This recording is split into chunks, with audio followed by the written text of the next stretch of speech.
Quran-ı Kərim içində təqvası olanları neynir? Hidayət eləyir. Axı ayə buyurur, ardıcan əl-ləzīnə yu'minūnə bil-ğeyb və yuqīmūnəs-salah və yutūnəz-zəkâ və mimmā rəzəqnâhum yunfiqun. Təqvalılar o kəslərdilər ki, qeybə inanırlar, təqvalılar o kəslərdilər ki, deməli, namaz qılırlar, zəkat verirlər, Allahın verdiyindən verirlər. Təqvalıları Allah vəsf eləyir axı Quran-ı Kərimdə. Deyir, hə, o təqvanın nəticəsini Allah deyir.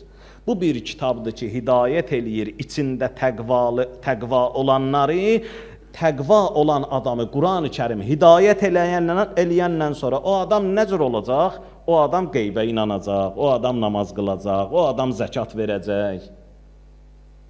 Yəni, belə deyil ki, Quran ancaq təqvalı, xüsusi insan. Yox, hamını hidayət eləyəcək.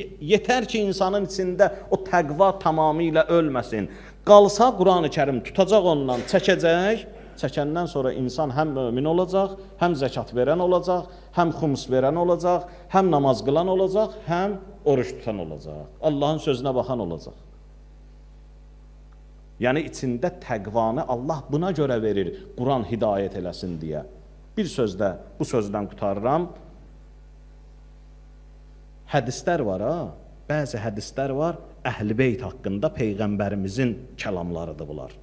Bax, həmin hədislər bu mövzuda çox qəşəng anlaşılır deyə sözümü onunla qutarıram. Həzrəti Əlinin barəsində Peyğəmbərimiz nə deyib? Ümumiyyətlə, Əhl-i Beytin barəsində. Deyib ki, bunları sevənlər, diqqət edin cümləyə, bunları sevənlər mayası paklardır. Bunları sevənlər zatı halalzadə olanlardır. Yəni nə? Kökündə, içində təqvası olanlardır, o yaxşılıq olanlardır. O paklıq, təmizlik olanlardır. Kimin ki içində insaf var, Həzrəti Əlini sevəcək. Kimin ki içində vicdan ölməyib, Həzrəti Zəhranı sevəcək. Bunlar tamamilə aradan geçsə, insanın içinə bir pislik də olsa, onda Peyğəmbər buyurur ki, ya Əli, səni münafiq heç zaman sevməyəcək. Yəni, ya Əli, sən çəkib gətirə bilməyəcəksən. Niyə? Çünki onun içində çəkib gəlməli bir şey yoxdur. Onun içində bir çirkab var, münafiqlik adında. Onun içində saflıq olsaydı, vicdan, insaf olsaydı, çəkib gətirəcəydin. Əks halda, yəni Həzrəti Əlinin sevilməsi, Əhl-i Beytin sevilməsi, onların da insanları öz tərəflərinə çəkməsi təqvaya bağlıdır. Ona görə mərd insanlar, insaflı, vicdanlı insanlar Əli kimi bir şəxsiyyətin qabağında ancaq təzim eləyəcəklər. Ki, yəni bu kişi, gör necə insan deyə. Bu xanım, Həzrəti Fatimə-i Zəhra, gör necə bir xanımdır. Buna Peyğəmbər ayağa qalxıb, Peyğəmbər qabağına gedib, hədisdə var, tutub əlindən öpüb, gətirib otuzdurub öz yerində, o boyda kişi Həzrəti Fatimə-i Zəhraya bu cür münasibət göstərir. Amma bəziləri Həzrəti Fatimə-i Zəhranın adı gələndə üzün çevirirlər o yana. Həzrəti Əliyə Peyğəmbər o cür münasibət göstərib, adı gələndə üzün çevirirlər o yana, qulaq asmaq istəmirlər.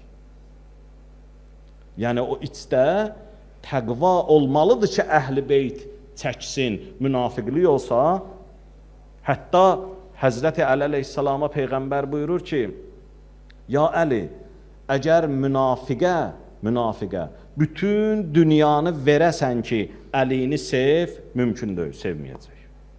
Əgər möminə əziyyət verəsən, mömini yıxıb yerə əziyyət verəsən, əzab verəsən, ki, Həzrəti Əlini düşmən tutmayacaq, o yenə sevəcək. Bu nədən irəli gəlir? Bu zatında təmizliyin olmasından, bu içdə insafın, vicdanın, həmin o adına fitri təqva dediyimiz təqva hələ məhv olmayıb deyə Həzrəti Əli onu çəkir. Necə Quran-ı Kərim bunları çəkir? Əbu Ləhəblər, Əbu Cəhəllər da kitabları bağlandı.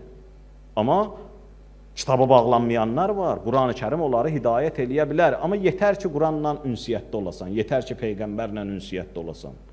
Mayasında təmizliyi olanlar, Həzrəti Əli əleyhissalam onu o dəqiqə çəkəcək.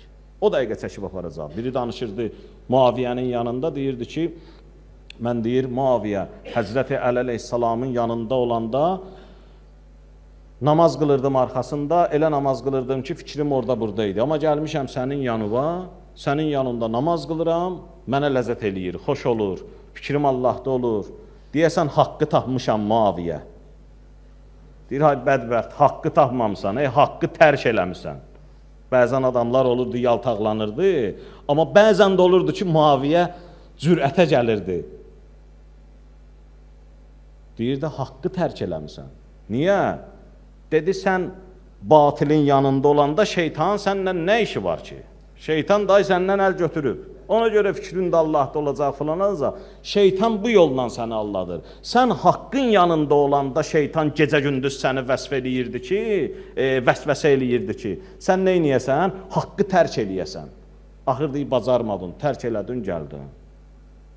Ona görə o insanları sevmək paçlıq tələb eləyir. Fitri təqvanın aradan getməməsi tələb eləyir. Quran-ı Kərimdə bir ayə var, buyurur, la yəməssuhu illəl mutahharun. Paç olanlar Qur'ana toxuna bilərlər. Paç olanlar Həzrəti Əliyə toxuna bilərlər. Paç olanlar Əhl-i Beytə toxuna bilərlər. O paçlıq insanın içində qalsa, kifayətdir ki, onlar neynəsinlər? Öz işin görsünlər, insanı cəzb eləyib, çəkib, o çirkablıqdan çıxartıb, özləri gedən yerə aparsınlar. Allaha and veririk öz izzətinə, cəlalına. Allah Teala bizi peyğəmbərsiz, Əhl-i Beytsiz eləməsin.